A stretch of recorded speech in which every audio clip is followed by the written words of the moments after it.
बहुत कुछ मैंने सीखा होते था। अब आपकी दुआओं और बहुत से लोगों के बेहद असरार पर मैं ज़ीशान साद आपसे गुफ्तगू और आपस की खास बातें करने आ रहा हूँ। Every Sunday at 6 p.m. Zeeshan on air में बहुत मजा आएगा। I'm looking forward to it. Assalamu alaikum and good evening, everyone. This is Ishan Isaac with Zishan on Air all over the world through Zishan on Air YouTube live channel, as well as through Facebook Live, because it's a social media world now that we live in, and we get instant news within seconds and within minutes, as well as on the traditional radio platform right here on 95.1 FM and 1460 AM. That covers Houston, Greater Houston area. So I welcome you all. Without any further ado, a lot of key information that I have with you, but this information cannot be shared with you without our great advertisers, our sponsors like Affordable Insurance of Texas. People who are watching me live can see aitinsurance.com, the website, as well as for all your auto insurance, commercial, business insurance, even homeowners insurance, contact 713-785-4000. And for all those outside of Houston, Greater Houston area, and for all those who go on the World Wide Web, on the internet, just Google aitinsurance.com. Another key advertiser, sponsor, Group Sari Palace, men's trendy outfits. They have new arrivals, even for women, and a lot of kurta pajamas, sherwanis. Those are very traditional clothing. A lot of people love them. And also shalwar kameez, different varieties. Roopsari.com, you can even ship it. They can ship it for you, and you can order it online. And they have some specials going on, as you can see on the screens on social media. Roopsari.com. And in Houston, Greater Houston, they are at Hillcroft, close to Harvin, Roopsari, and just go and visit them and tell them Zishan has sent you. Demasi's, for all the authentic Mediterranean cuisine at Demasi's, all you can eat. It's a buffet style. I love it. And all of you who love kebabs and kubida kebab or chicken kebabs and lamb shanks and what have you, all different kinds of salads like tabbouleh and Greek salads to all different kinds of salads. They have it, and then different varieties. And they have many locations all around Houston, on Richmond Street, even in Sugarland, where the Cheesecake Factory is in First Colony Mall, and also in Katy and even outside of Texas, even in California. And for those locations, you can visit demasis.com and check them under find the location. So the first information I have is with regards to this interesting situation going on with the conservative legal analyst who serves as Fox News contributor, as well as he denounced President Donald Trump and his new attorney general, AG Pam Bondi, for weaponizing the Department of Justice. So this is exactly what the conservatives and Republicans were blaming the Biden administration. They're using DOJ and they're weaponizing it. And now this conservative legal analyst, Andy McCarthy, is saying exactly the same for President Trump and his administration. Under the guise, and I quote him, quote, under the guise of restoring the integrity and credibility of the Department of Justice, unquote, the AG is implementing the Biden DOJ model of conviction first and tried later, if ever, unquote, McCarthy wrote. So this is where very unfortunate. Department of Justice has also basically given a clean chit to New York's mayor, Eric Adams, and he's been under investigation. And to recap, after the Justice Department signaled an intent to drop its corruption charges against Mayor Eric Adams. Remember, Eric Adams is a Democrat. He's a mayor of New York. Multiple prosecutors resigned rather than carry out that order. At least 7 resigned in total. So this is another news, and justice officials moved to drop Adams' case after 7 lawyers refused to resign in protest. And the reason for that is also because quid pro quo. That's what a lot of people are saying. Because remember, New York City is considered as a sanctuary city where people who don't have papers and they have their cases pending, or they entered into this country illegally, what have you, in New York City is considered a sanctuary city. So the crackdown on all these individuals, in return for that, his corruption charges have been dropped. So what are we becoming? That's what the question is being asked by a lot of people who live in this country. Salman Rushdie, yes, he's back in news. He's the one who wrote a lot of books, and he was still considered as a very good writer, but obviously when he wrote Satanic Verses, that's when he came under a lot of scrutiny and pressure and assassination on his life and assassination attempts on his life. Salman Rushdie actually has said, quote, Musk does not defend freedom of expression. He curates the discourse of the extreme right, unquote. The British Indian writer speaks to El País about his new relationship with death, what Netflix failed to reflect about, quote, 100 of years of solitude, unquote, as well as the crisis within the founding myth of the United States being a country of immigrants, quote, Americans should be careful what they wish for, unquote.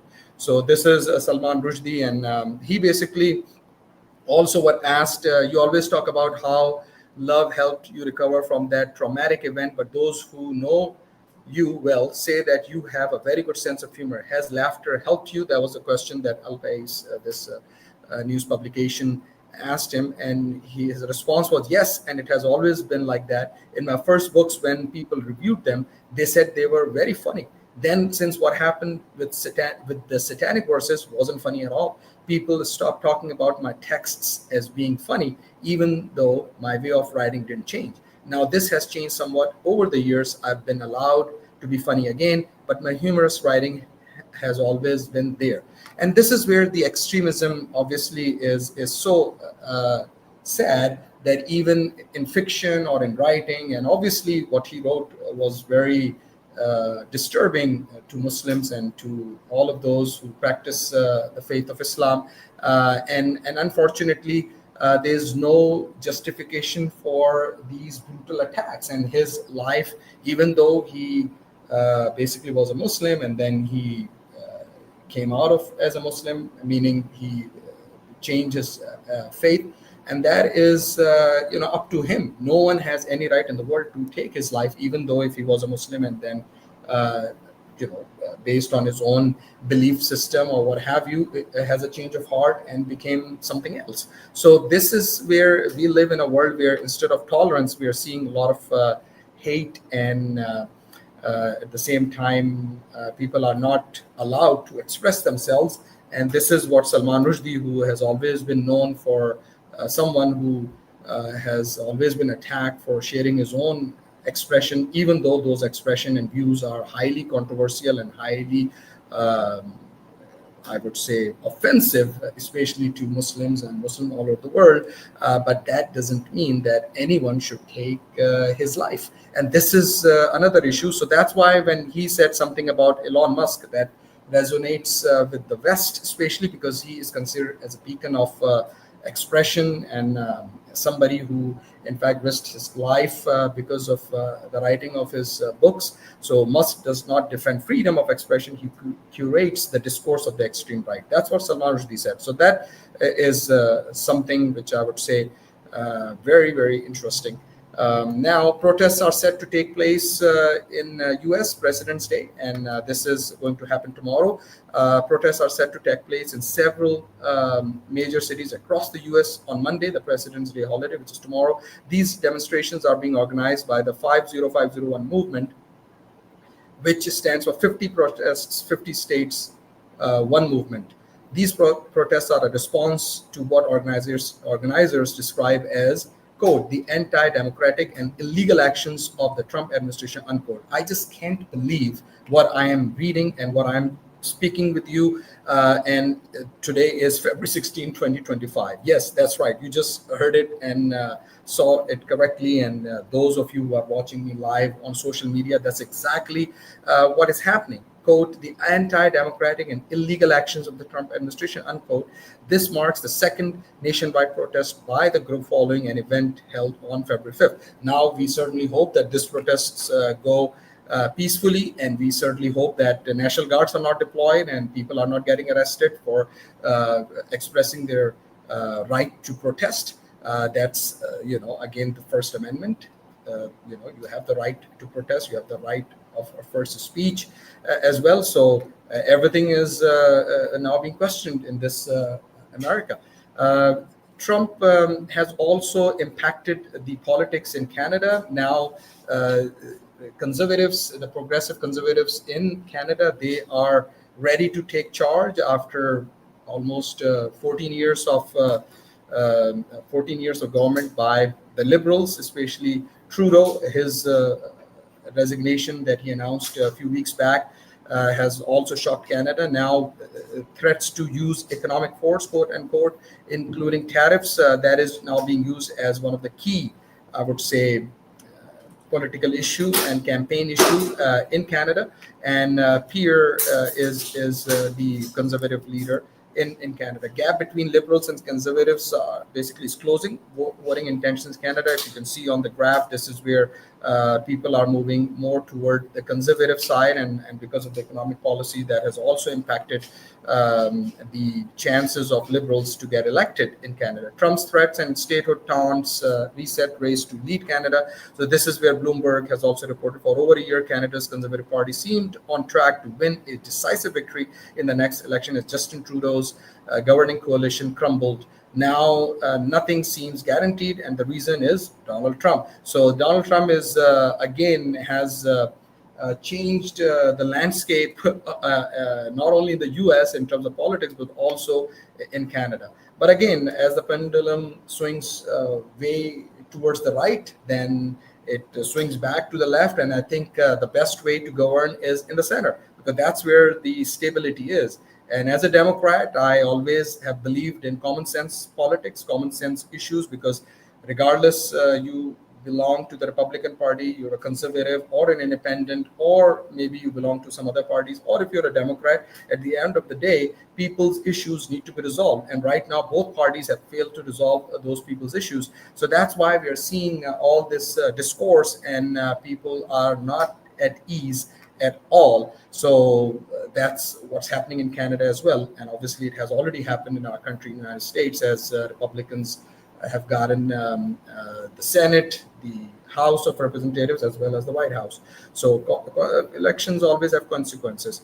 So this is another news on the protests, obviously. And then Texas. Texas has been named as in few decades, it will be the largest state, in United States in terms of the population. So some information there. So I thought, let me just share this news as well. And then Louisiana Health Department, they say that, and the department says it will drop promoting mass vaccinations. Here's what that could mean. That basically means that in the schools as well, the health department will not ask for vaccinations, and some other school districts have started doing that. So that would be interesting, because in some countries of the world, they still have cases in polio. For example, in Pakistan, the only country left. So what would happen to children here if they drop these mandates for vaccinations and people don't even give vaccination drops for polio to their children? So this is, again, unbelievable in terms of some of the key scientific information and time-tested and scientifically tested vaccines that has actually saved lives. And also in cases like polio, which is, something that everyone knows that it's really harmful, and we have eradicated polio. But in some countries in Africa, and like in Pakistan, they still are finding polio cases because they don't believe in vaccinations over there as well. So the government and some NGOs, government organizations, they actually go door to door, and then even some health workers, they are actually killed in those countries. So very sad, and this is happening in our own country, United States of America, where, like I just mentioned, the Louisiana Health Department has dropped the mandate for vaccinations, mass vaccinations. So good luck to the people of Louisiana. And then last but not least, Australia has banned foreigners from buying existing houses. So this is another news because of the housing crisis over there. And in America, obviously, there's no such mandate as that, but it impacts the capitalist and free enterprise system. But it should work for everyone, not only for foreign investors, but also for people who are United States citizens, or at least if they are green card holders, that they should always get the best advantages in terms of loans, and if they are applying for mortgages, so they get the best interest rates Foreigners, obviously, they can always come and buy it on cash because they are foreign investors. But Australia, like I said, they have imposed this ban on foreigners to buy existing homes. So with that, I'm going to sign off with social media. Please share this and then subscribe to my YouTube channel, Zishan On Air, and we'll be continuing this program here on the radio airwaves. Thank you. And again, thanks for joining.